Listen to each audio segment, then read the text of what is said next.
Hello student, एक बार फिर से स्वागत है हमारे YouTube channel wifi success classes में। आज हम आपके लिए लाए हैं ठोस अवस्था के जो गुणों में रह गए थे 2 टॉपिक, उसका पहला टॉपिक लेकर आए हैं ठोसों के विद्युतीय गुण। ठोसों में जो आपका पहला चैप्टर है उसमें सिर्फ 2 ही गुणों के बारे में जो चर्चा की गई, सिर्फ 2 ही गुण पूछने हैं आपसे। एक तो पहला है विद्युतीय गुण, दूसरा होगा उसका चुंबकीय गुण। तो पहले विद्युतीय गुण के बारे में चर्चा करेंगे। आज हम विद्युतीय गुण को इस प्रकार से पढ़ेंगे कि कभी भी भविष्य में इसको भूलेंगे नहीं, और जानेंगे कि इसका परास कितना होता है और कितना अच्छा इलेक्ट्रिसिटी का कंडक्टर होता है, यानी कि विद्युत धारा का कौन चालक होता है और कौन अचालक होता है और कौन अर्धचालक होता है, कैसे अर्धचालक बनते हैं, कैसे चालक बनते हैं और कैसे अचालक होते हैं। तो इसके बारे में चर्चा करेंगे। तो पहले जान लेंगे कि ठोसों का विद्युतीय गुण होता है, वो भी किस प्रकार से ठोस विद्युत धारा का चालन करते हैं। तो चलिए आ जाते हैं अपने टॉपिक पर। ठोसों के विद्युतीय गुण, इलेक्ट्रिकल प्रॉपर्टीज ऑफ सॉलिड्स। तो ये इलेक्ट्रिक प्रॉपर्टीज ऑफ सॉलिड्स पढ़नी है, तो इसके बारे में पहली लाइन के बारे में चर्चा करेंगे और उसका उदाहरण भी हमने यहाँ दे रखा है, और इस उदाहरण के माध्यम से आप पूर्ण रूप से समझ जाएंगे कि आखिर क्या है ठोसों का विद्युतीय गुण। तो चलिए पढ़ते हैं। कुछ ठोस विद्युत के चालक होते हैं। कुछ ठोस में आ जाएं जैसे लोहा, silver, gold, copper, platinum, ten, ये मान लीजिए डी ब्लॉक के जितने भी सदस्य हैं वो ठोस में ही आ जाते हैं। ठोसों की बात हो रही है, अभी ये नहीं चल रही है कि बात क्रिस्टलीय ठोसों की है। तो पहले बात है यहाँ पर कुछ ठोस विद्युत के चालक होते हैं। इन चालकों में विद्युत धारा का चालन इलेक्ट्रॉनों अथवा आयनों के गमन द्वारा होता है। या तो वो ठोस इलेक्ट्रॉनों से विद्युत ऊर्जा का गमन करते हैं या आयनों से, 2 ही काम हो सकते हैं।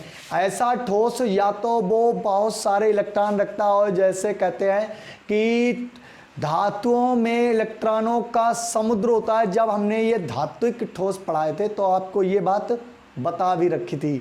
तो यहाँ पर आगे आ जाता है अथवा आयनों। आयन ऐसे ठोस जो आयन उत्सर्जित करते हों। फॉर एग्जाम्पल यहाँ पर NaCl लिखा है। NaCl जब तक शुष्क अवस्था में ठोस होता है तब तक वो विद्युत धारा का चालन नहीं करता है। गलित अवस्था में सोडियम क्लोराइड NaCl जब आयन रिलीज करता है गलित अवस्था में तो बनाता है सोडियम आयन और क्लोराइड आयन, तो एक विद्युत अपघट्य का निर्माण करता है। और आप विद्युत अपघट्य के बारे में नहीं जानते तो सुनिए, वह अपघट्य जिनमें विद्युत धारा का चालन होता है विद्युत अपघट्य कहलाते हैं। तो यहाँ पर जो आयनों के द्वारा विद्युत धारा का चालन करते हैं विद्युत अपघट्य कहलाते हैं। सोडियम क्लोराइड जब तक शुष्क अवस्था में है तब तक elasticity of non conductor of electricity होता है, क्योंकि वो विद्युत धारा का अचालक होता है। जब हम इसको जल में घोलते हैं तो एक सोडियम आयन रिलीज करता है। एक यौगिक की बात कर रहे हैं, ये नहीं कि एक ही बनाएगा, बहुत सारे अगर परमाणु होंगे तो वो बहुत सारे आयन भी बनाएंगे। तो यहाँ पर सोडियम आयन बनाता है और एक क्लोराइड आयन बनाता है। तो ये सोडियम आयन क्लोराइड आयन बनाते हैं तो एक पर इलेक्ट्रॉन की कमी होती है, दूसरे पर अधिकता होती है। जब इलेक्ट्रॉन आयन बनाते हैं तो इलेक्ट्रॉन मुक्त हो जाते हैं, यानी फ्री हो जाते हैं। जब इलेक्ट्रॉन फ्री हो जाते हैं तो वो गति करने लगते हैं, गमन करने लगते हैं, मूव करने लगते हैं और इलेक्ट्रिसिटी पास होने लगती है। तो 2 कारण है कि ठोस जो होते हैं वो विद्युत धारा का चालन इलेक्ट्रॉनों के कारण करते हैं जो मुक्त इलेक्ट्रॉन होते हैं, या आयनों में भी इलेक्ट्रॉन मुक्त हो जाते हैं तभी विद्युत धारा का चालन होता है और विद्युत धारा का गमन होता है। अब यहाँ पर दिया गया आपको एक एग्जाम्पल दे रखा है।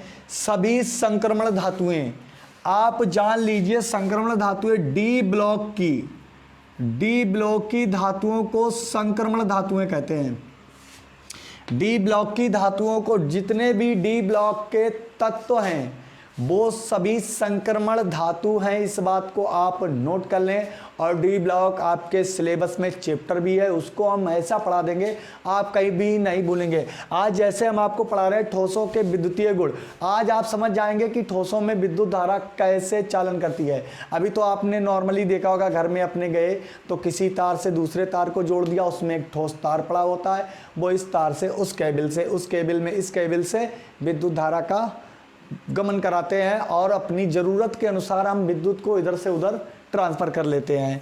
तो इसी प्रकार लिखा है सभी संक्रमण धातुएं, हमने बता दिया है डी ब्लॉक की धातुएं ही संक्रमण धातुएं कहलाती हैं, जो डी ब्लॉक में आती हैं।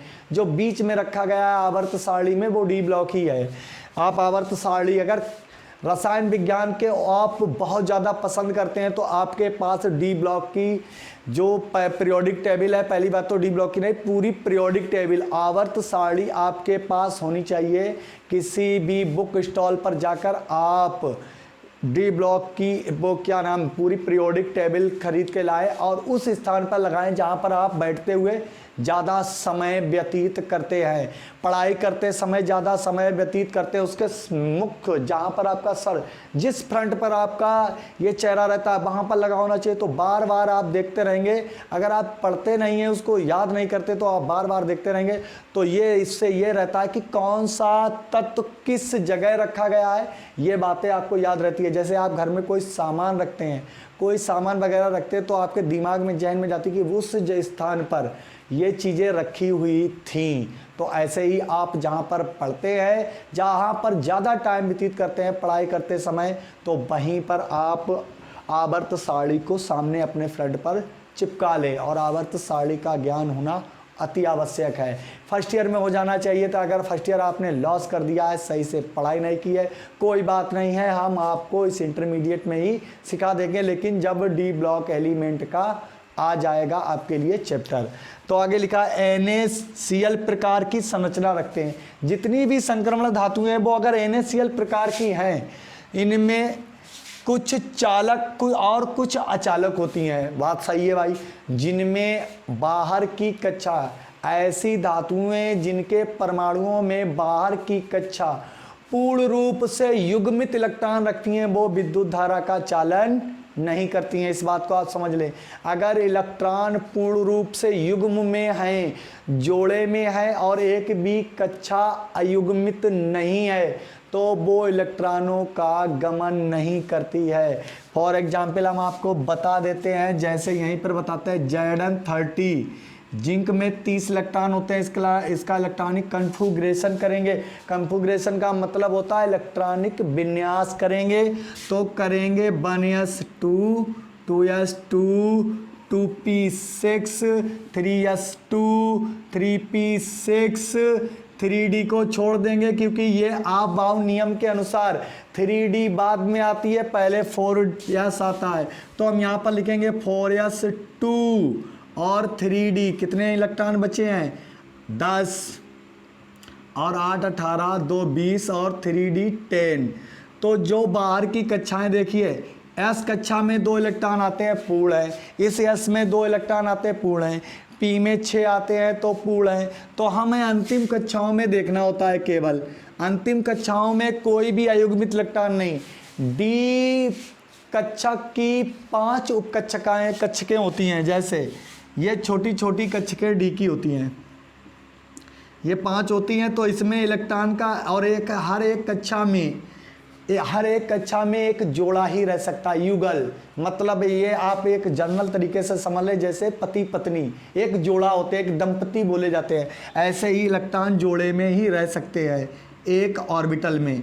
ये इस भाषा का यूज इसलिए किया है कि आपकी देसी ज्ञान से ये बातें जुड़ जाएं, जो आपके भविष्य में कभी आप इन्हें भूल ना पाएं। इसलिए इनका यूज कर लेते हैं कि एक दंपति ही रह सकता है एक ऑर्बिटल में। अब यहाँ पर 1 2 3 4 5 है, तो डी कक्षा की 3d में पूरी इलेक्ट्रॉन भरे। अगर ये इलेक्ट्रॉन एक भी बिना जोड़े का होता है, यहाँ पर एक इलेक्ट्रॉन बिना जोड़े का हो गया, ऐसा होता है जैसे कॉपर में 29 होते हैं। अब यहाँ पर एक इलेक्ट्रॉन कम होगा तो यहाँ पर 9 पाए जाएंगे। तो अयुग्मित इलेक्ट्रॉन पाए गए, अयुग्मित इलेक्ट्रॉन ही विद्युत धारा का चालन कर देते हैं। इस बात को हमें समझाना था, जो आप बात को समझ गए होंगे। यदि आप इलेक्ट्रॉनिक कॉन्फ़िगरेशन नहीं जाने हैं तो इसके लिए वेट करिए, और हम जब डी ब्लॉक का चैप्टर आपको पढ़ाएंगे तभी आपको इस बात को इतनी अच्छी तरीके से बता देंगे कि कभी भी आप इलेक्ट्रॉनिक कॉन्फ़िगरेशन करना भूलेंगे ही नहीं। आपको आप बाव का नियम बताएंगे, उसके बाद हुंड का नियम भी बता देंगे। आप बाव का नियम और हुंड के नियमानुसार ही इलेक्ट्रॉनिक कॉन्फ़िगरेशन किया जाता है, इलेक्ट्रॉनिक विन्यास किया जाता है। तो आगे आ जाते हैं नेक्स्ट टॉपिक पर। आप समझ गए होंगे, अगर इलेक्ट्रॉन अयुग्मित हैं और NaCl के जैसी संरचना बनाते हैं, और एक आपको बात यहाँ पर बताकर चलते हैं कि डी ब्लॉक की तत्वों में, डी ब्लॉक के तत्वों में जिंक, कैडमियम और मरकरी Hg, इन तीन धातुओं को छोड़कर, इन तीन धातुओं को छोड़कर सभी तत्व विद्युत धारा का चालन करते हैं, क्योंकि उनमें अयुग्मित इलेक्ट्रॉन उपस्थित होते हैं। इसीलिए बताए सभी तत्व, सभी संक्रमण धातुएं डी ब्लॉक के तत्व। पहली बात याद रखनी आपको है कि डी ब्लॉक के तत्व ही संक्रमण धातुएं होती हैं, और जिंक, कैडमियम, मरकरी को छोड़कर, इन तीन तत्वों को, जिंक, कैडमियम, मरकरी को छोड़कर सभी तत्व विद्युत धारा का चालन करते हैं।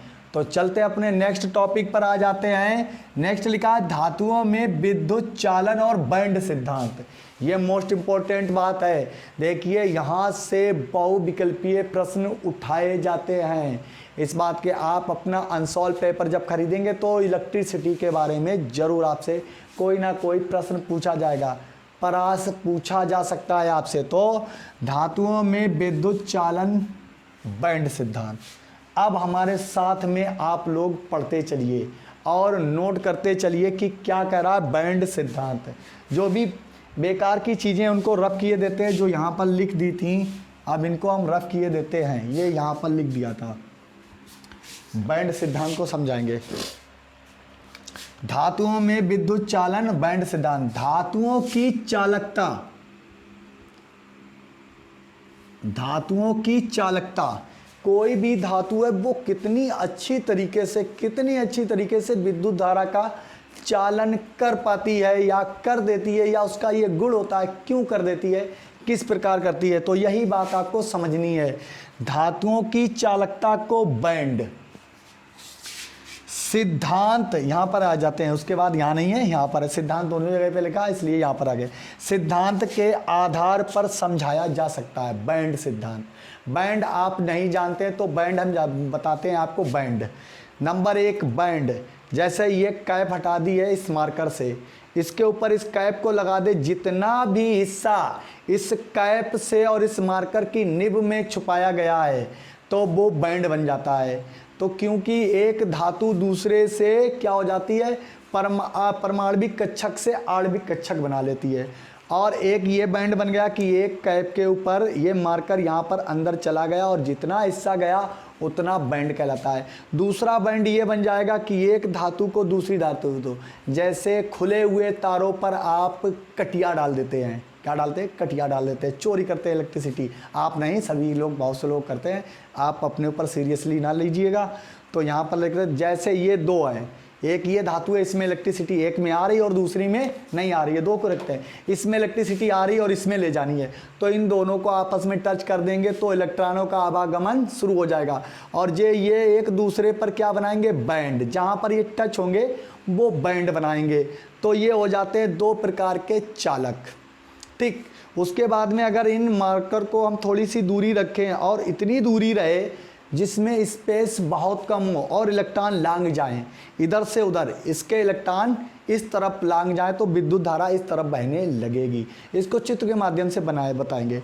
तो जब ये कहलाते अर्धचालक। अब ज़्यादा दूरी हो गई, अब जैसे इस मार्कर को इतनी दूरी पे कर दिया, बीच में जगह ज़्यादा, इलेक्ट्रॉन इतना लंबा लांग नहीं सकता है। ये आप बात जानते हैं कि इतनी दूरी पर रखे हुए अगर यहाँ पर कोई तार है, दूसरी जगह पे इतनी जगह पे विद्युत धारा का चालन नहीं कर सकता है। अब इन्हें कहते हैं अचालक। पास में है, थोड़ी दूरी है तो अर्धचालक, एक दूसरे से टच हैं तो चालक, और एक दूसरे पर ओवरलैपिंग है तो अच्छे चालक, good conductor. Good conductor of electricity. जब जैसे हम इन्हें कैसे कर दें, एक दूसरे में टच कर दें और एक दूसरे पर ओवरलैपिंग, अति व्यापन जिसे बोलते हैं।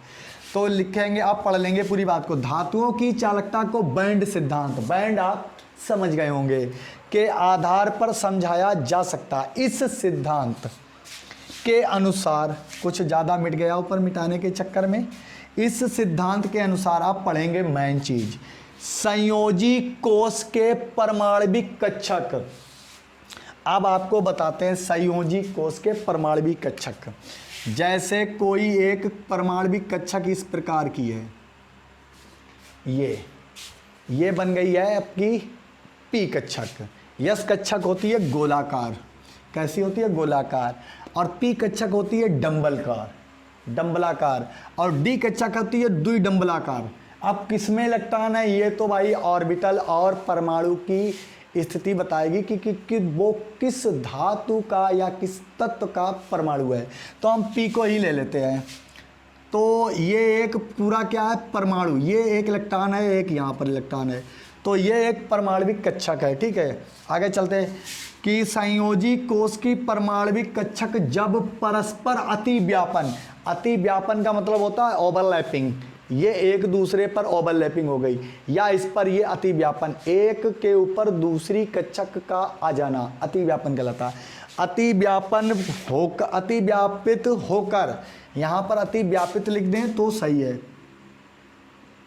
अतिव्यापित होकर आणविक कक्षक का निर्माण करते हैं। परमाणविक कक्षक आणविक कक्षक का निर्माण कर रही हैं, इस बात को आपको समझना है। ये लिखा हुआ है परमाणविक कक्षक, क्योंकि परमाणुओं से बनी कक्षक है परमाणविक कक्षक। अब जब दो या दो से अधिक परमाणु मिलते हैं तो अणु का निर्माण करते हैं। जब दो परमाणविक कक्षक मिलेंगी तो अणु अपने आप बन जाएगा, तो ये क्या होता है आणविक कक्षक का निर्माण करते हैं, जिनकी ऊर्जा में बहुत कम अंतर होता है। जिनके बीच की जो ऊर्जा होती है उनमें इतना कम अंतर होता है कि इलेक्ट्रॉन इधर से उधर गमन करने लगते हैं, तो जिनकी ऊर्जा में बहुत कम अंतर होता है। ठीक है, आज आगे आ जाते, जो एक सतत बैंड का निर्माण करते हैं। जैसे हमने बता दिया, एक दूसरे की बेस मार्कर के अंदर एक ये इलेक्ट्रिसिटी पास कराने वाली धातु है और एक ये, जब ये एक दूसरे पर ओवरलैपिंग कर जाएंगी, अतिव्यापन कर जाएंगी, तो क्या होगा कि ये एक बैंड, सतत बैंड का निर्माण करती हैं। बैंड का, जिससे ऊर्जा बैंड कहते हैं, जिसे क्या कहते हैं ऊर्जा बैंड, उसी स्थान पर ऊर्जा बैंड बन जाता है। यह ऊर्जा बैंड अर्धपूर्ण कैसा होता है, अर्धपूर्ण। अब आपके लिए यहीं पर हम रुक जाते हैं, अब बैंड बनाते हैं। अब आपके लिए ऊपर रफ किए देते हैं, और बैंड को बनाना जरूरी हो गया, नहीं तो आप के लिए दिक्कत हो जाएगी। ये लीजिए रफ किए देते हैं। ठोसों की बात चल रही है, अगर विद्युत अपघट्ट की बात होती तो बहुत जरूरी हो जाती। ये लीजिए हम आपके लिए बनाते हैं बैंड।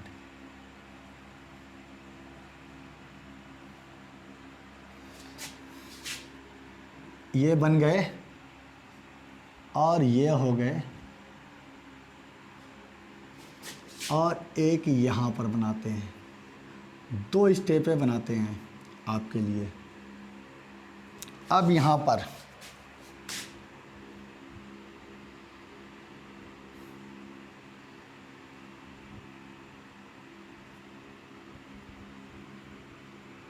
इस प्रकार से हम बना देते हैं। ठीक है, और एक ये बनाते हैं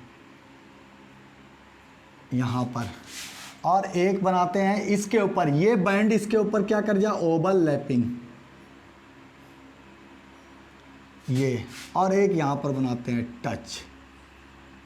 तो इनको तीन पार्टों में विभक्त कर देते हैं, पहले तो ये, दूसरे ये, और तीसरे ये। ठीक है, यहाँ पर हम इसको ऐसे ऐसे कर देते हैं ताकि आपको अलग अलग दिखाई दे। इस प्रकार से हमने कर दिया, ये कर दिया। बैंड बनाना आज से आप कभी नहीं भूलेंगे कि विद्युत धातुएं कैसे। ये है चालक बैंड, चालक बैंड, ये भी फिर चालक बैंड होगा भाई, सब चालक हैं। चालक बैंड, ऊपर का हिस्सा है चालक बैंड, ये भी चालक बैंड लिखिए आप, आपको ऐसे ही लिखना होगा। ये भी क्या है, चालक बैंड।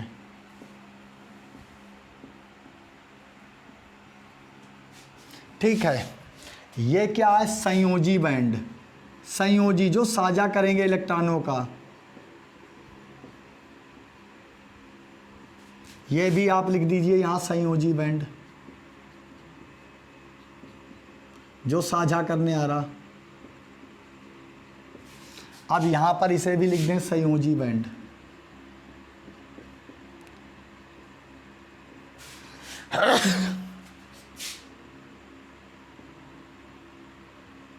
ये संयोजी बैंड हो गया। ठीक है, अब ये संयोजी बैंड हमने आपको बताया था कि अर्धपूर्ण, अर्धपूर्ण का मतलब है ये आधा पूर्ण, ये अर्धपूर्ण यहाँ पर आ जाता है, वहाँ पर नहीं, वहाँ तो अर्धचालक बन जाएगा। अर्धपूर्ण जैसे ये बैंड बने हुए सतत, हमने आपको बताया था कि जब दो बैंड, एक चालक बैंड और एक संयोजी बैंड, दोनों में क्या हो जाए, एक दूसरे से बिल्कुल टच हो जाए और बहुत कम ऊर्जा का अंतर रह जाए, तो क्या होता है, जैसे हम कटिया डालते हैं, एक तार से दूसरे तार में क्या कर देते, कटिया, तो बन जाता है ये संयोजी बैंड। तो संयोजी बैंड बन जाता है, तो इस धातु के इलेक्ट्रॉन इस ओर लांघने लगते हैं।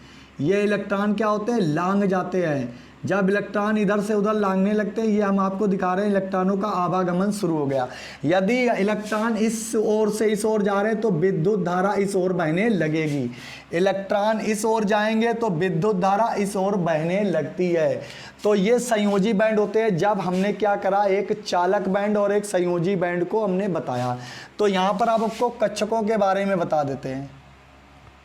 ये है परमाणविक कक्षक। कैसी है, एक कक्षा की परमाणविक, और दूसरी इसके साथ परमाणविक कक्षक मिल गई आके इसी प्रकार।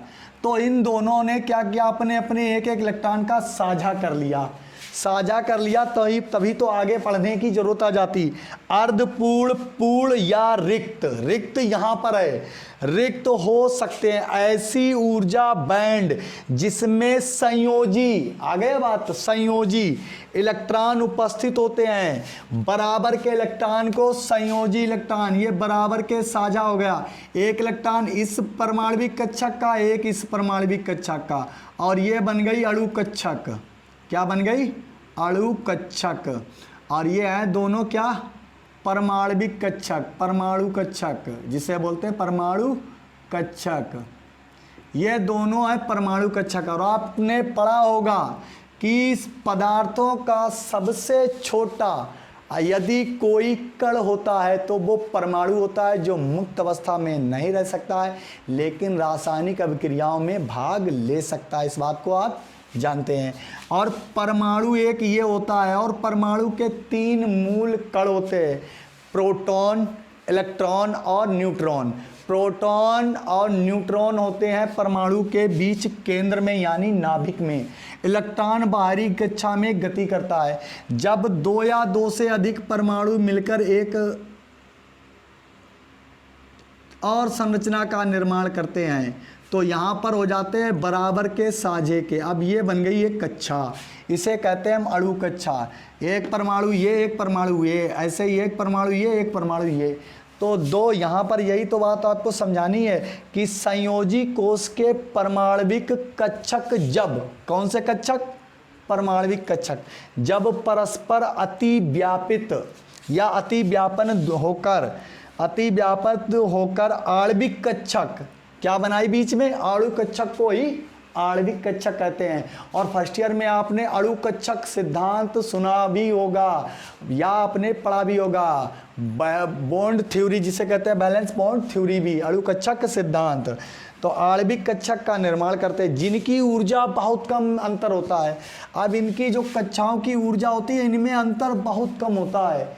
एक ये कक्षा ऊपर ओवरलैपिंग कर गई और यही अति व्यापन कहलाता है। ये अति व्यापन हो गया जिनकी ऊर्जा में बहुत कम अंतर होता है।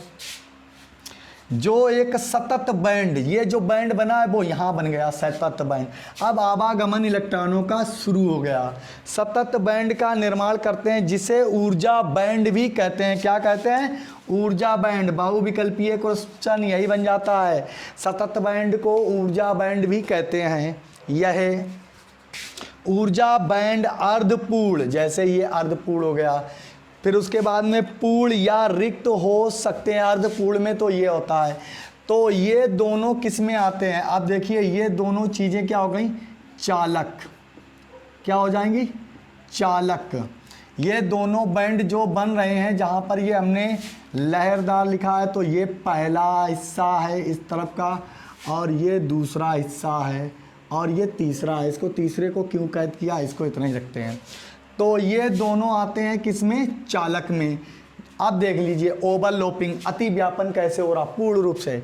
जैसे आप किसी बोर्ड में अपने मोबाइल चार्जर का पिन लगा देते हैं, वैसे ही जैसे ये मार्कर का एक कैप है और इसमें ये पिन लगा दिया, तो ये जितनी निब इस मार्कर के कैप में चली जाती है तो वो ही अतिव्यापन कर देती है, और यही बन जाता है बैंड। क्या बन जाता है? बैंड। और यहाँ पर जो हिस्सा ऊर्जा से कम बना, ये भी क्या कहलाता है? बैंड। यही आपके लिए क्या है? एक क्या लिखा है यहाँ पर कि धातुओं की चालकता को बैंड सिद्धांत के आधार पर समझाया जा सकता है। इस सिद्धांत के अनुसार संयोजी कोश के परमाणविक कक्षक जब परस्पर अतिव्यापन, ये अतिव्यापन भी है, यहाँ पर पूर्ण अतिव्यापन है, तो ये भी क्या बन जाता है? बैंड। बैंड बन गया आपके लिए। एक दूसरे में बॉन्डिंग हो गई और इलेक्ट्रॉनों का गमन अब तो आसानी से हो जाता है, फिर तो कोई दिक्कत ही नहीं होती है। आप कटिया भी डाल सकते थे, क्योंकि कभी कभी ऐसा होता है चार्जर के उस दोनों पिनों को क्या करते हैं? तार से लपेट के किसी भी इलेक्ट्रिसिटी पास कराने वाले सिस्टम में लगा देते हैं। जिनकी क्या लिखा है? जो परमाणविक कक्षक से अतिव्यापन करके आणविक कक्षक का निर्माण करते हैं, जिनकी ऊर्जा में बहुत कम अंतर होता है। अब ये जो चालक बैंड है और संयोजी बैंड, इनकी ऊर्जा में बहुत कम अंतर होता है। ये हो गए चालक। क्या हो गए? चालक। आप समझ गए होंगे बहुत अच्छी तरीके से। ये हम इस बात की अब गारंटी ले सकते हैं कि आपको समझ में आ गया होगा। अब आ जाते हैं अचालक। अब ये दूरी हो गई ज़्यादा। अब यहाँ पर क्या हो गई? दूरी हो गई ज़्यादा, बैंड बन नहीं सकता, क्योंकि अगर ये दो, जैसे मान लिया इसको इसमें टच कराना है, दूरी ज़्यादा है, इलेक्ट्रॉन इधर से उधर, यहाँ पर जो इलेक्ट्रॉन है इधर इलेक्ट्रॉन में साझा नहीं कर सकते, अति व्यापन नहीं कर सकते, इलेक्ट्रॉन इधर से उधर लांघ नहीं सकते, यानी कि इधर से उधर आवागमन नहीं कर सकते, क्योंकि बैंड और संयोजी बैंड में, चालकता बैंड और संयोजी बैंड में दूरी काफ़ी होती है, और ज़्यादा दूरी में इलेक्ट्रॉन को इतना पावर नहीं होता कि ज़्यादा दूरी को लांघ जाए। तो ये बन जाते हैं अचालक। क्या बन जाएंगे? अचालक। क्या बन जाते? ये कहलाते अचालक। अब आ जाते अर्धचालक। अब आपने कभी कभी कुछ चीज़ें ऐसी देखी होंगी जिसमें नॉर्मल करंट आता है। नॉर्मल करंट के मतलब ऐसा करंट जो आपको मतलब झटका ही थोड़ा सा दे सकता है, लेकिन आपको कोई भी नुकसान नहीं पहुंचाता है। फॉर एग्जांपल, कभी कभी कोई कूलर, प्रेस, इस्त्री, कूलर और कोई भी इलेक्ट्रॉनिक सिस्टम या डिवाइस, कोई भी इलेक्ट्रॉनिक डिवाइस जिसमें नॉर्मल करंट कभी कभी आने लगता है, झंझनाहट लगती है, तो उसमें क्या कंडीशन होती है कि उसमें चालकता बैंड और संयोजी बैंड के जो कंडक्टर होते हैं वो बहुत निकट आ जाते हैं। निकट आ जाते हैं तो क्या हो जाता है? यहाँ पर कम ऊर्जा हो जाती है। कैसी ऊर्जा? दोनों के बीच कम ऊर्जा हो जाती है। तो क्या होता है कि कभी कभी इलेक्ट्रॉन अपनी मर्जी के अनुसार, जब उसको समय मिलता है, तो कभी कभी इलेक्ट्रॉन चालकता बैंड से संयोजी बैंड में आने लगते हैं। तो जब ये इलेक्ट्रॉन इधर से उधर लांघ जाते हैं तो क्या होता है? विद्युत धारा की कम मात्रा में आवागमन शुरू हो जाता है, पूर्ण रूप से विद्युत धारा नहीं बहती है। तो ये कहलाते हैं अर्धचालक।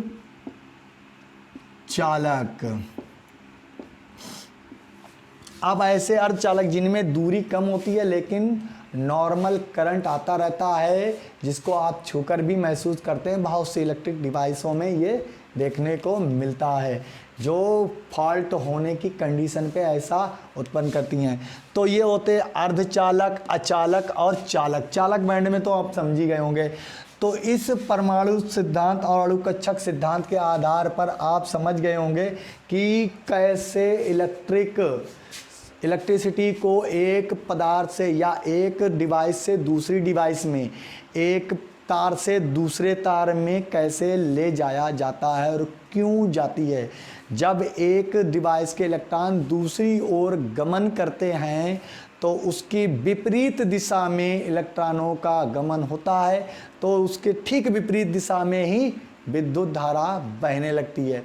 और ये तभी संपन्न होता है जब उस धातु की परमाणविक कक्षक में अयुग्मित इलेक्ट्रॉन यानी बिना जोड़े के अनपेयर्ड इलेक्ट्रॉन उपस्थित हों तो वो विद्युत धारा का चालन करते हैं। यदि उसकी कक्षा में सभी युग्मित इलेक्ट्रॉन हैं, जोड़े के इलेक्ट्रॉन हैं, तो वो विद्युत धारा का चालन नहीं कर सकते हैं। या फिर कोई ऐसा ठोस जो गलित अवस्था में विद्युत अपघट्ट बनाता है तो मुक्त आयनों के कारण विद्युत धारा का चालन करते हैं। अब आ जाएंगे अपने नेक्स्ट टॉपिक पर, बैंड सिद्धांत और चालकता परास पर हम आ जाएंगे। धातुओं में चालक, अर्धचालक कैसे, कितना इनका परास होता है और कैसी इनकी विद्युत चालकता होती है। अब इसमें पढ़ेंगे इसके चालकता के आधार पर ठोसों का वर्गीकरण। चालकता के आधार पर ठोस सिर्फ 3 प्रकार के ही होते हैं। पहले होते हैं चालक, फिर होते हैं अचालक और फिर होते हैं अर्धचालक। इन्हें परास के आधार पर वर्गीकृत किया जाता है। तो परास के आधार पर इसे कैसे वर्गीकृत करेंगे, तो पहले हेडिंग बना लेंगे। तो यहाँ पर इसकी पहले हेडिंग बना लेंगे। अब इसको हम रफ किए देते हैं।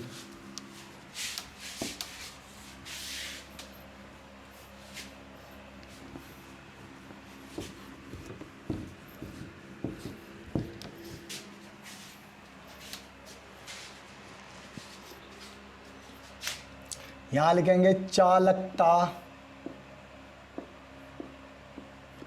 के आधार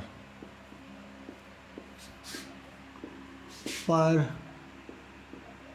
ठोसों का वर्गीकरण।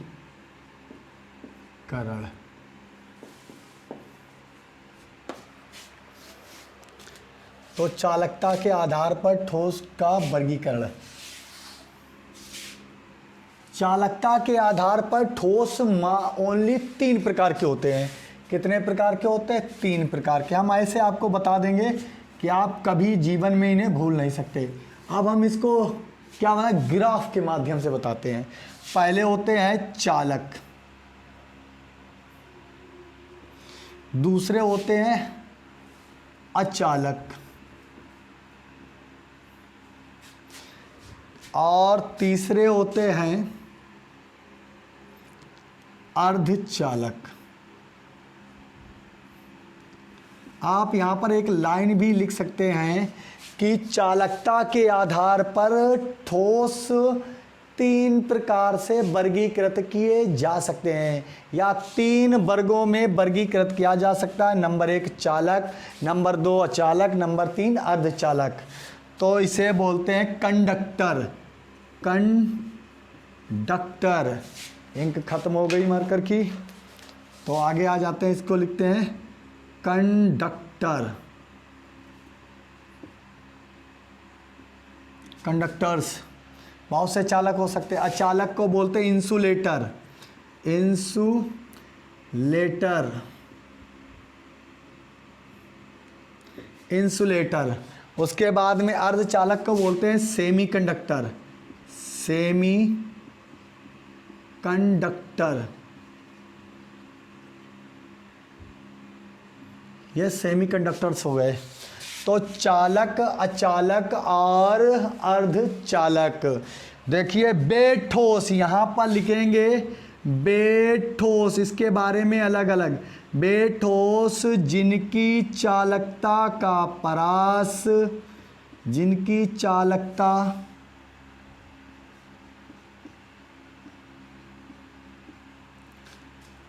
का परास, जिनकी चालकता का परास 10 की घात 4 से 10 की घात 7 ओम इनवर्स मीटर इनवर्स होता है। चालक यानी कंडक्टर कहलाते हैं। ये आप बात समझ लें, यही आपसे बहुविकल्पीय प्रश्न में पूछा जाता है कि चालकों का परास कितना होता है। तो आपको ये बात याद रखनी है कि बेठोस जिनकी चालकता का परास 10 की घात 4 से 10 की घात 7 ओम इनवर्स मीटर इनवर्स होता है, क्या कहलाते हैं? चालक कहलाते हैं। एग्जाम्पल उदाहरण में लिखते हैं, यहाँ पर लिखें उदाहरण, उदाहरण में लिखेंगे जैसे AG AU CU FE और PT SN, ये सभी क्या है? बेठोस, सभी ठोस धातुएं लिखी हुई हैं। बेठोस जिनकी चालकता का परास 10 की घात 4 से 10 की घात -7 ओम इनवर्स मीटर इनवर्स, ये इसकी इकाई है, यूनिट है, मात्रक है, होता है, चालक कहलाते हैं। तो ये उदाहरण में जैसे सिल्वर सबसे अच्छा, धातुओं में सबसे अच्छी चांदी ही पूछा भी जाता है मल्टीपल चॉइस क्वेश्चन में, यानी बहुविकल्पीय क्वेश्चन में पूछा जाता है कि निम्नलिखित धातुओं में से, उसमें सिल्वर जरूर लिखा होगा 100%, 100% आपको ये बात बता रहे हैं। निम्नलिखित धातुओं में से कौन सा विद्युत धारा का अच्छा चालक होता है? तो याद रखिए कि ये जी सिल्वर सबसे अच्छा चालक होता है धातुओं में। ये बात अलग है कि इसका इस्तेमाल अभी इलेक्ट्रिसिटी में नहीं किया जाता क्योंकि ये उच्च कोटि की महंगी धातु है। इसका इस्तेमाल अगर इलेक्ट्रिसिटी खुले तारों में किया जाता है तो रात में ही मुन्ना भाई यानी कि गैंगस्टर लोग इसे चुरा कर ले जाते हैं और बेच डालते हैं। ऐसी महंगी धातुओं का तार, पर उसके जैसे ही कुछ तार बनाए जाते हैं जिन्हें हम सिल्वर के तारों का यूज करते हैं। वो भी बहुत से लोग कहीं बाहर होती है तो उसको चुरा ले जाते हैं। तो इन चीज़ों को क्या आता है? निकलेट कर देंगे। हम ऐसी धातु लगाएंगे जिसकी कीमत ज़्यादा ना हो, फिर भी गवर्नमेंट की चीज़ों पर लोग हस्तक्षेप कर ही डालते हैं। तो सिल्वर सबसे अच्छा चालक होता है, AU भी होता है, कॉपर भी होता है। मोस्टली अधिकतर इलेक्ट्रिसिटी के जो भी यूनिटें बनाई जाती हैं, जो भी इलेक्ट्रिसिटी के डिवाइसें बनाई जाती हैं, वो कॉपर के ही तार की बनाई जाती हैं। और कॉपर भी एक गुड कंडक्टर ऑफ इलेक्ट्रिसिटी होता है, इलेक्ट्रिसिटी बहुत अच्छी से चलाता है। तो ये हो गई है किसके बारे में? चालक के बारे में। अचालक बेठोस पदार्थ जिनकी चालकता का परास, जिनकी चालकता का परास 10 की घात -20 से 10 की घात -10, कहाँ से? 10 की घात -20 से, ज़्यादा आगे नहीं लिख सकते, अभी अर्धचालक के बारे में भी लिखेंगे।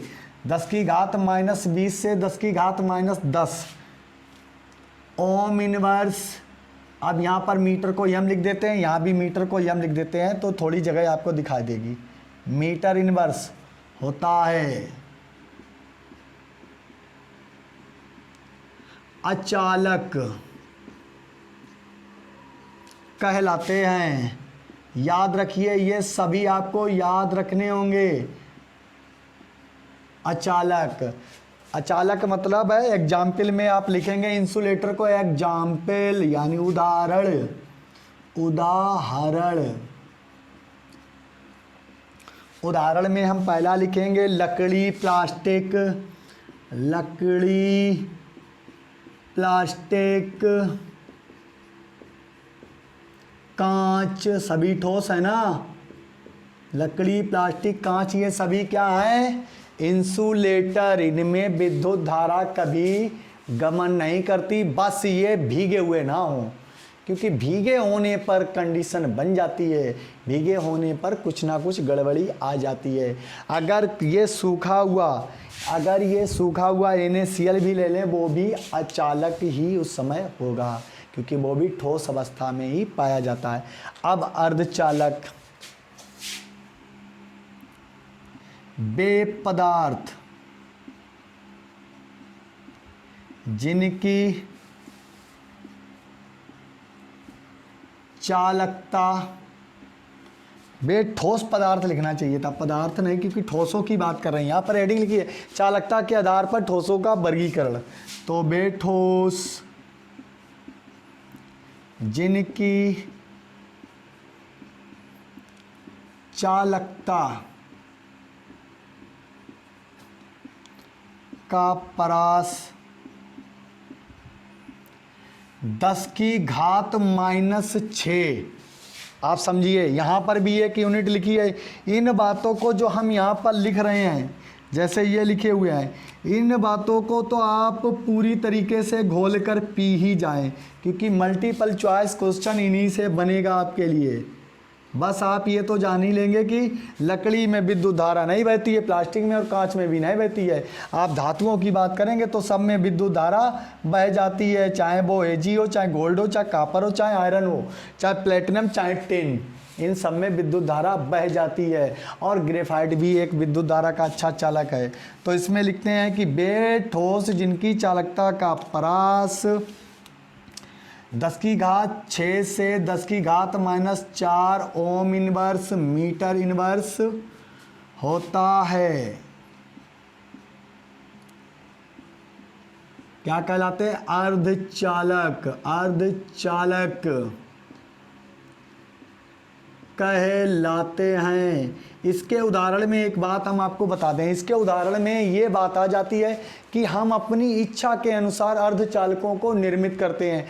धातुओं को मिश्र धातु बनाकर, बहुत सी धातुओं को मिलाकर मिश्र धातु बनाकर उनकी अर्धचालकता को बना लेते हैं। ये निर्मित ही किए जाते हैं। तो इनमें कोई भी अर्धचालक बना सकता है। तो यहाँ पर बस क्या लिखेंगे आप? परास को याद रखेंगे कि वे ठोस जिनकी चालकता का परास 10⁻⁻⁶ से 10⁻⁴ ओम इनवर्स, अरे 10⁻⁴, सॉरी, यहाँ माइनस नहीं होगा क्योंकि फिर तो चालकता ही नहीं दिखाएगा। 10⁻⁶ से -6 से 10⁻⁴ ओम इनवर्स मीटर इनवर्स होता है। वे क्या कहलाते हैं? अर्धचालक कहलाते हैं। तो अब इसके आधार पर हम इनमें कुछ इलेक्ट्रॉन, विद्युत धनी और विद्युत ऋणी के बारे में चर्चा करेंगे। तो अब अर्धचालक में हम जानते हैं अर्धचालक के बारे में, वे ठोस जिनकी चालकता का परास 10⁻⁻⁴ से 10⁻⁻⁶ से 10⁻⁴ ओम इनवर्स मीटर इनवर्स होता है, अर्धचालक कहलाते हैं। अर्धचालक को हम दो वर्गों में वर्गीकृत कर सकते हैं। अर्धचालक दो प्रकार के होते हैं। एक तो होते हैं आंतरिक, जिन्हें हम कहते हैं नैज, आंतरिक या नैज अर्धचालक। तो अब हम अर्धचालकों का वर्गीकरण करेंगे और इनके बारे में हम इसको मिटा देंगे। तो अब हम अर्धचालक को यहाँ ले आएंगे। अब इसको हम मिटा देते हैं। अब हमारे लिए बचा है केवल अर्धचालक के बारे में जानना। और विद्युत धारा का चालन करने में अर्धचालकों का बड़ी ही कंडीशन होती है। तो यहाँ पर हम लिखेंगे अब अर्धचालक, चालकताओं में क्या हो जाएगा? अर्धचालक आ जाएगा आपका। इसको पूरा रफ किए देते हैं। अर्धचालक के NP टाइप के भी आपको बताएंगे, N और P टाइप के। तो यहाँ पर लिखेंगे अर्धचालक, अर्धचालक जिसे बोलते हैं सेमी कंडक्टर, सेमी कंडक्टर्स। तो अर्धचालक दो प्रकार के होते हैं। नंबर 1, यहां पर हम ऐसे लिखेंगे, आंतरिक या नैज, नैज बोलते हैं इसको, नैज अर्धचालक, चालक। दूसरी तरफ आपका होगा बाह्य, यह ऐसे चित्रानुसार ग्राफ के अनुसार इसलिए आपको बता रहे हैं ताकि आप जान जाएं कि अर्धचालकों को भी दो वर्गों में वर्गीकृत किया जाता है, दोनों की भाषाएं। आप इतने हिस्से को अलग एक टॉपिक में लिख दें, इतने को अलग हिस्से में टॉपिक में लिख दें, आप अलग अलग टॉपिक में लिख लें तो यहाँ पर दोनों को एक साथ में इसलिए लिखते हैं कि आपको बात समझ में आ जाए। बाह्य या अंता नहीं, बाह्य या प्रद्रव्य ही लिख देंगे, बाह्य या डायरेक्ट ऐसे लिखेंगे, बाह्य अर्धचालक, बाह्य अर्धचालक डायरेक्ट लिखेंगे। क्यों इतनी हिंदी की ऐसी हिंदी ना सीखें आप जिसमें आपको दिक्कत हो, ठीक है। बाह्य या अर्धचालक, तो यहाँ पर सबसे बड़ी बात है, तो आंतरिक अर्धचालक इन्हें नैज अर्धचालक कहते हैं। हम आपको बताते हैं कि सेमीकंडक्टर जो होते हैं उनकी चालकता का परास इतना नहीं होता है, ताप में वृद्धि करने पर क्या होता है, जैसे ताप में वृद्धि करी तो यहाँ पर ये होती है, ये है संयोजकता बैंड, संयोजी चालक, और ये है संयोजी बैंड और चालकता बैंड लिखिए, चालकता बैंड,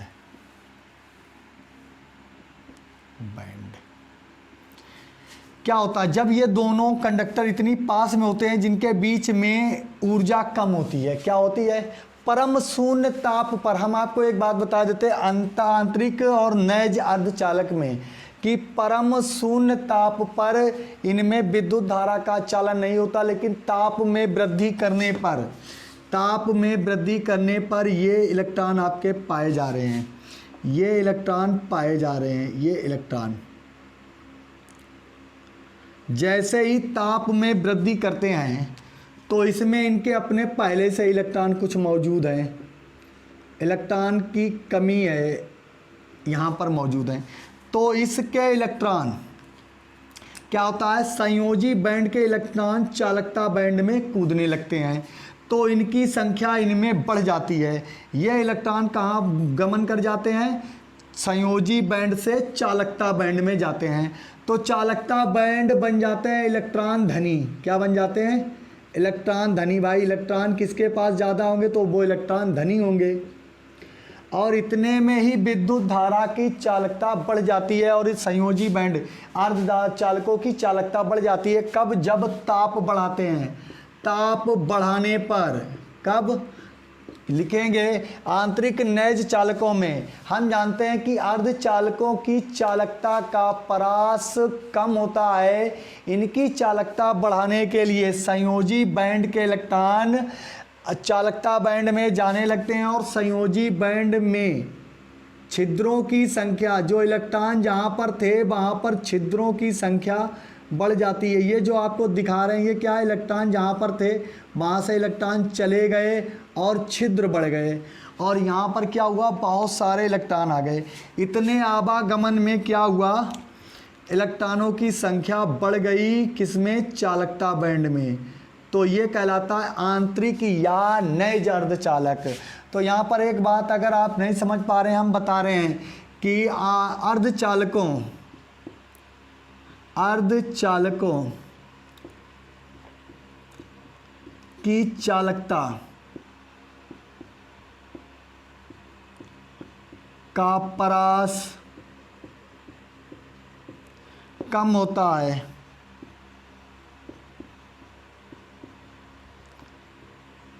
ताप बढ़ाने पर संयोजी बैंड के इलेक्ट्रॉन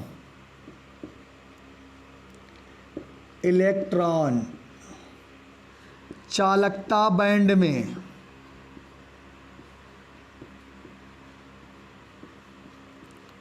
गमन कर जाते हैं, गमन कर जाते हैं। यही हिंदी आपको लिखनी थी, आपने हमने ये सोचा कि आप इन चित्र के माध्यम से समझ गए होंगे, बस लिखने का आइडिया आपको बता रहे। अर्धचालकों की चालकता का परास कम होता है, ताप बढ़ाने पर संयोजी बैंड के इलेक्ट्रॉन चालकता बैंड में गमन कर जाते हैं, जिससे संयोजी बैंड में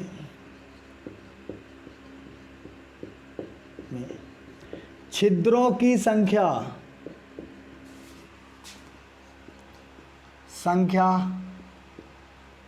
बा चालकता बैंड में, भाई जहाँ पर ये इलेक्ट्रॉन थे उस जगह पर जब कोई चीज़ हट जाएगी तो वहाँ पर, जैसे कोई इलेक्ट्रॉन है तो किसी गड्ढे में बैठा हुआ है, वो जब संयोजी बैंड से चालकता बैंड में चला जाएगा और यहाँ पर इलेक्ट्रॉनों की संख्या बढ़ा देगा तो वहाँ पर उसके इलेक्ट्रॉन के होने की स्थिति तो होनी चाहिए, तो वहाँ पर छिद्र दिखाई देते हैं। तो संयोजी बैंड से इलेक्ट्रॉन कहाँ जा रहे हैं? चालकता बैंड में।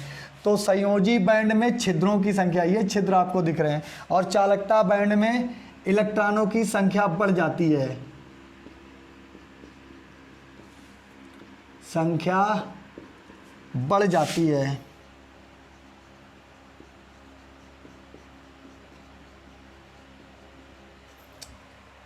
अब आ जाएंगे बाह्य या प्रद्रव्यी बोलते हैं, बाह्य या प्रद्रव्यी।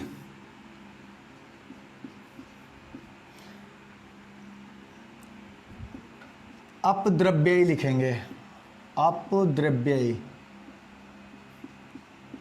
अर्धचालक। अब इसमें एक बात बता देंगे, इसमें मिश्रित किया जाता है। कोई मूल परमाणु होता है, उसमें दो प्रकार का होता है, पहला N और दूसरा P। N और P प्रकार के अर्धचालक आपसे ये पूछा जाएगा, बाह्य या अप्रद्रव्यी अर्धचालक। तो ये दो प्रकार के होता है। N वाला होता है इलेक्ट्रॉन धनी अर्धचालक, और ये वाला होता है इलेक्ट्रॉन न्यून अर्धचालक।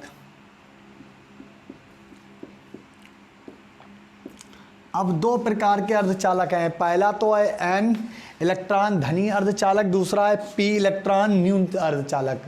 जैसे हमें इलेक्ट्रॉनों की संख्या में वृद्धि करनी है, ऐसा पदार्थ बनाना है जो इलेक्ट्रॉनों की संख्या में वृद्धि कर दे। जब एक पदार्थ के परमाणु में दूसरे पदार्थ के परमाणु को मिलाते हैं तो उनमें इलेक्ट्रॉनों की संख्या बढ़ जाती है। जैसे हम चित्र के आधार पे आपको बता रहे हैं, पहले हम बताएंगे इलेक्ट्रॉन धनी के आधार पर।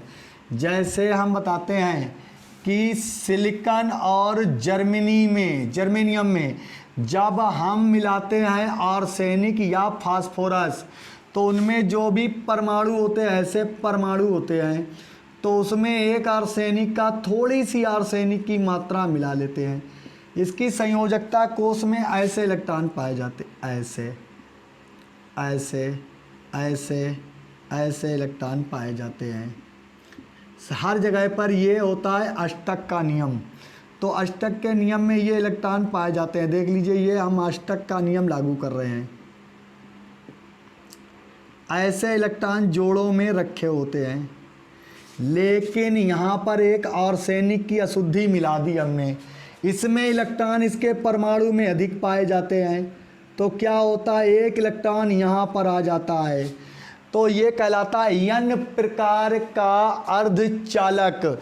जब हम किसी परमानेंट, कोई भी परमानेंट हो, चाहे वो सिलिकॉन का हो या जर्मनी का हो, ठीक है, जिसे हम गैलीलियम भी में जर्मनी में आते हैं, तो बहुत से सिलिकॉन है। अभी यहाँ पर इसको हटा देते हैं। जैसे सिलिकॉन का हम बनाएं, क्या बनाएं, एक अर्धचालक, तो उसमें हम आर्सेनिक की मात्रा मिलाकर उसको मिश्रित कर देते हैं, जिसे मिश्रित करना क्या कहलाता है, डोपिंग। क्या कहलाता है, डोपिंग।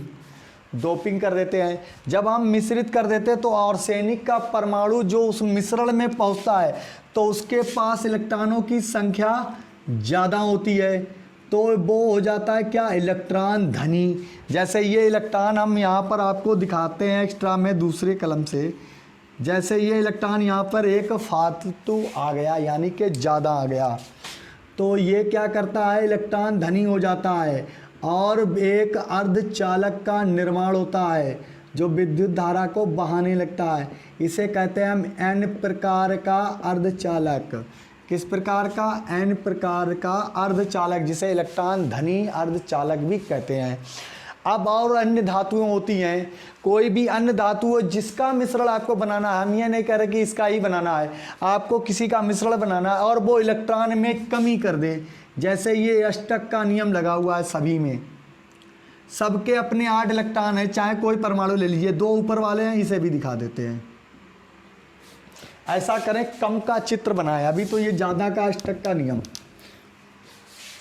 ज़्यादा ना लेकर गोलों की संख्या कम लें और बड़ी लें, आपके बात समझ में आए।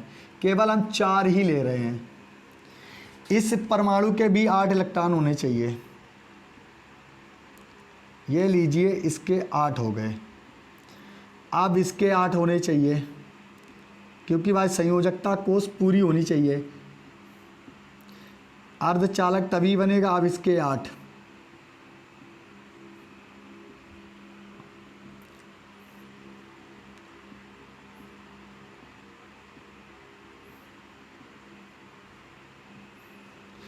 तो ये हमने क्या किया, आर्सेनिक जैसे सिलिकॉन का हमें अर्धचालक बनाया, उसमें हमने आर्सेनिक की अशुद्धि मिलाकर डोपिंग कर दी। तो आर्सेनिक, ये 3 परमाणु किसके हैं, सिलिकॉन, सिलिकॉन, सिलिकॉन, और ये आ जाता है आर्सेनिक। आर्सेनिक के परमाणु में 1 इलेक्ट्रॉन की अधिकता होती है, जो इलेक्ट्रॉन हम दिखाते हैं कि यहाँ पर, तो ये इलेक्ट्रॉन आ गया एक अधिक। तो ये क्या, किस प्रकार का चालक बन गया, एन प्रकार का अर्धचालक। एन प्रकार का अर्धचालक बन गया, तो इसे हम कहते हैं इलेक्ट्रॉन धनी अर्धचालक। इलेक्ट्रॉन धनी अर्धचालक कहते हैं। तो ऐसे अब इसी प्रकार से हम लाएंगे, इलेक्ट्रॉन धनी अर्धचालक बन गया ये, ठीक है।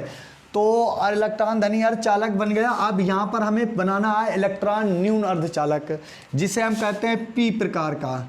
यहीं पर हम लिख देते हैं पी प्रकार, इलेक्ट्रॉन न्यून अर्धचालक, यानी कि इलेक्ट्रॉन की कमी। अब इसी सिलिकॉन में हमें इलेक्ट्रॉन कम करना है, तो हम इसमें क्या मिला दें, बोरान। बोरान की बाहरी कक्षा में 5 इलेक्ट्रॉन होते हैं। अब हर जगह सिलिकॉन है, तो ये इलेक्ट्रॉन तो भाई पहले से मिटा दो, क्योंकि ये धनी था। तो यहाँ पर 1 इलेक्ट्रॉन की संख्या कम हो जाएगी। कौन सा हमने इलेक्ट्रॉन मिटा दिया, ये। इस स्थान पर 1 इलेक्ट्रॉन की कमी हो जाएगी, ये हम बता देते हैं रिक्त स्थान। अब ये जो इलेक्ट्रॉन की कमी है, तो ये कहलाता है पी प्रकार का इलेक्ट्रॉन न्यून अर्धचालक। अब आपका ये टॉपिक समाप्त हो गया। यदि हमारा वीडियो आपको पसंद आता है तो वीडियो को लाइक करें, और चैनल से आप नए जुड़े हैं तो चैनल को सब्सक्राइब करें, और चैनल को अपने मित्रों और अपने पड़ोसियों और अपने रिश्तेदारों में सब्सक्राइब कराएं। उन्हें बताएं कि इस चैनल पे A to Z syllabus complete कराया जाता है। तो आपसे ये वादा है कि आपके नंबर क्लास में सबसे ऊपर होंगे। जो हमारे चैनल से जुड़ेगा वो 70 में 70 जोड़ लेगा, यदि हमारे साथ हर वीडियो के साथ में जुड़ा रहेगा, नोट्स बनाता रहेगा, पढ़ता रहेगा, वीडियो को शुरुआत से अंत तक देखेगा, तो आपको A to Z सिखाया जाएगा इस चैनल पर। तो ऐसे ही पढ़ते रहिए, मुस्कुराते रहिए। धन्यवाद।